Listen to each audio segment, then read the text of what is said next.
Kita cerita tentang Blackwater sekarang. Inilah mercenaries terbesar organisasinya di dunia, atau lebih dikenal dengan nama PMC, Private Military Company. Iya, company, perusahaan swasta. Kita sangat tahu bahwa dunia saat ini bergerak dengan cepat. Dunia di luar sana tentunya. Bernegara, bermiliter itu mengalami banyak perubahan. Berperang juga banyak mengalami perubahan. Dalam Perang Dunia Pertama, wilayahnya adalah hanya daratan. Dalam Perang Dunia Kedua, wilayah darat, laut, udara terjadi medan perang tersebut. Mulai dari Eropa sampai Pasifik bahkan wilayahnya. Tapi kita harus berpikir ke depan itu bagaimana. Banyak pejabat dunia belum move on, masih old mind, masih berpikir pola pikir Perang Dunia Kedua dan Cold War. Mereka tidak sadar bahwa dunia sudah bergeser dengan cepat dengan menggunakan private army sekarang. Yang terkenal saat ini tentunya Wagner-nya Rusia. Namun kita bahas sekarang adalah Blackwaters-nya Amerika. Tentara bayaran yang dikenal bengis, jahat, dan tidak mengikuti aturan kemanusiaan kalau sedang beroperasi. Kalau kita bandingkan dengan preman, kan preman itu hanya berani di daerahnya atau daerah sekitarnya. Dan biasanya juga main keroyokan, mau itu preman kecil ataupun preman dalam organisasi. Namun PMC, Private Military Company, orangnya sendiri saja mereka brutal, sadis, dan money oriented. Taat sama yang bayar. Misalnya tentara Blackwater di tahun 2007 sedang jalan, lalu ada sekumpulan orang mengganggu jalan mereka di Irak kala itu. Tentara Blackwater yang menggunakan mobil Humvee langsung keluar dan menembaki warga tersebut. Warga sipil tak bersenjata. Ada 17 orang meninggal di tempat dan 20 orang lebih terluka. Kemudian mereka meninggalkan saja warga tersebut di jalan. Dalam kasus tersebut 4 orang dituduh, orangnya Blackwater, atas kejahatan kemanusiaan tersebut. Namun di kemudian hari mereka diampuni oleh sistem pengadilan di Amerika. Lihat apa nggak shit itu. Masalahnya jasanya Blackwater mereka butuhkan. Amerika itu tidak menuduh war crime pada Blackwater. Cerita kekejaman dan keberhasilan mereka menjalankan tugas atas nama pemerintah Amerika adalah cerita panjang. Kenapa kita menceritakan tentang private army sekarang? Karena setiap kita mengingat private army, informasi di kepala kita adalah tentang Wagner. Namun sesungguhnya Wagner bukan yang pertama, bukan yang terbesar. Amerika sudah lama menggunakannya, namun mereka tidak menjadi topik di headline news seperti Wagner saat ini. Kita kembali ke topik. Apa sih perusahaan militer itu kerjanya? Mengapa mereka selalu masuk di awal pada sebuah konflik ciptaan negara superpower itu? Lalu pertanyaan berikutnya, kenapa kita harus peduli dengan cerita semacam ini? Hal seperti ini, apakah Indonesia paham? Kita ke warfare sekarang. Yang ada di benak kita adalah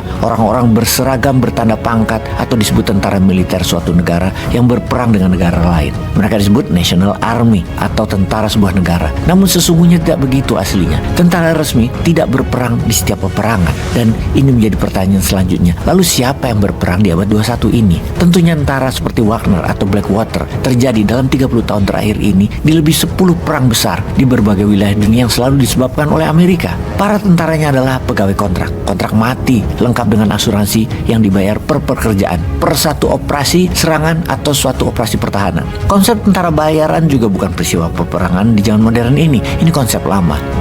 Mesir kuno dulu juga menggunakan tentara bayaran. Firaun sudah menggunakan tentara bayaran. Mereka adalah para Nubian archer atau pemburu dari Libya kalau wilayah sekarang yang menggunakan busur dan panah. Mereka pakai kereta kuda dan barisan pemanah yang handal. Tercatat di Romawi kuno dan Yunani kuno juga telah menggunakan tentara bayaran juga. Kemudian di zaman kolonialisasi, zaman abad pertengahan, Inggris, Prancis, dan Belanda menggunakannya. VOC itu punya tentara bayaran. Gubernur Jenderal perusahaan militer sebuah wilayah adalah tentara yang dibayar oleh swasta, oleh VOC. Dalam hal ini negara Belanda. Atau West Indies Company, perusahaan Inggris, membayar tentara bayaran untuk menguasai India di awal kolonialisme itu. Karena itu dalam sejarah di negara Inggris, Prancis, dan Belanda, mana ada kata mereka menjajah sebuah negara. Mereka mengatakan mereka dagang. Misalnya West Indies Company, VOC, adalah misi dagang. Seperti halnya Wagner sekarang dan Blackwaters lakukan saat ini. Wagner dagang mineral, Blackwater dagang jasa keamanan dan senjata. Jadi praktek tentara-tentara bayaran adalah praktek lama dan dalam era modern banyak dipakai lagi setelah Perang Dingin berakhir. Karena setelah Perang Dingin berakhir, banyak tentara menjadi jobless dan banyak negara mengurangi jumlah tentaranya dalam anggaran serangan atau perilaku ofensifnya. Hanya bertahan. Yang menyerang dan punya tentara ofensif ya negara pemenang Perang Dingin tersebut, seperti Sekutu dan negara Amerika.